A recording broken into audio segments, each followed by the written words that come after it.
Tuesday was an election day. There were a couple closely watched primaries, especially in the Midwest.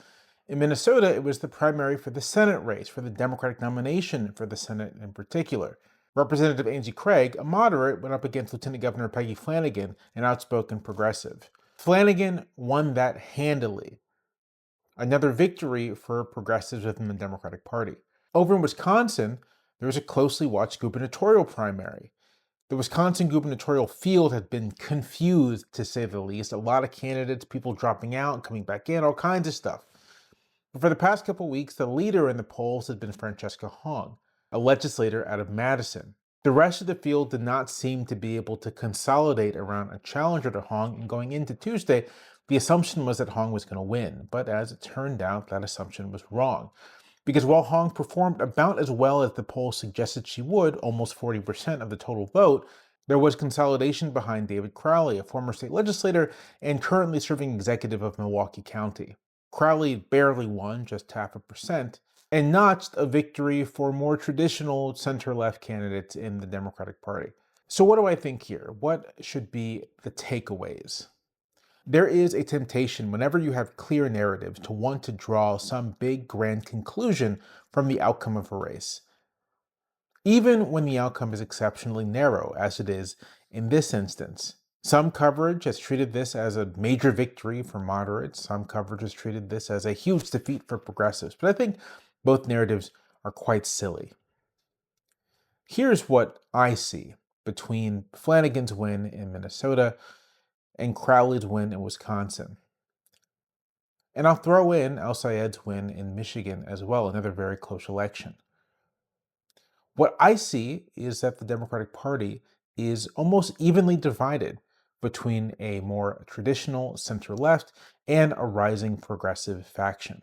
Some of the growth of the progressive faction owes itself to disenchantment with moderate Democrats. Some of it owes itself to the fact that progressives tend to be a little younger than moderate Democrats.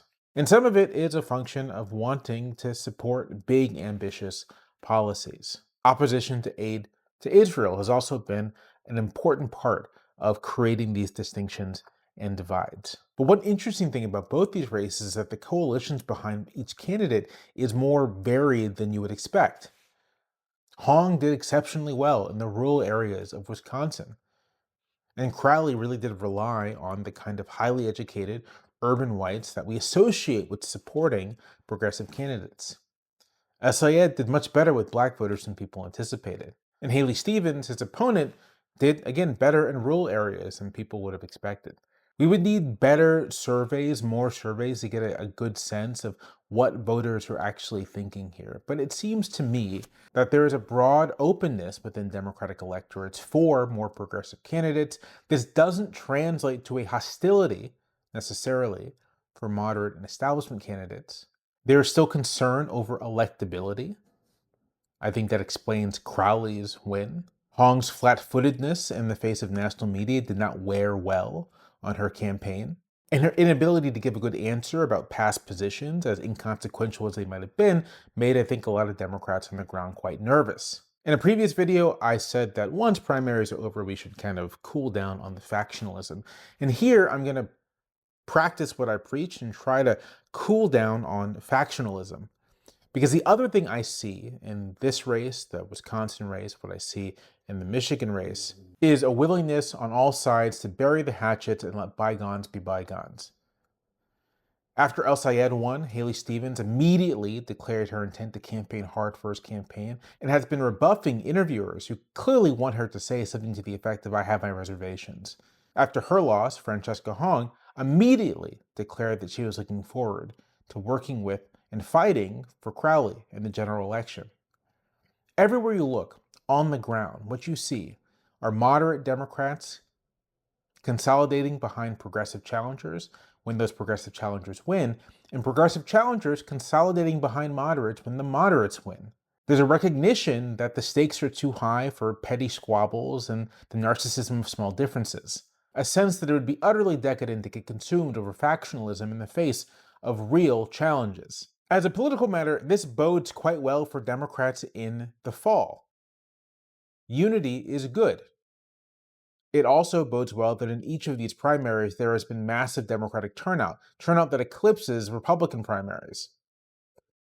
Democratic voters are energized and ready to go and don't seem to have a big appetite for a ton of infighting. We all still have our differences and our disputes and our disagreements, but the stakes are quite high, and petty factionalism gets us nowhere. It's important to hold candidates' feet to the fire, to treat them as what they are, tools for advancing our interests, to avoid the kinds of parasocial attachments that are actually not conducive to getting things done in politics. The big political takeaway that I think you should have is that although there is a deep desire in press coverage for a Democrats are in disarray kind of message, what is apparent to me is that across the board, Democrats are very much in array. And while there are voices whose pettiness, sour grapes, and in some cases bigotry are quite divisive and harmful, they are a minority. They are by no means representative. Broadly speaking, Democrats are very much unified behind their various nominees and ready to fight it out in November.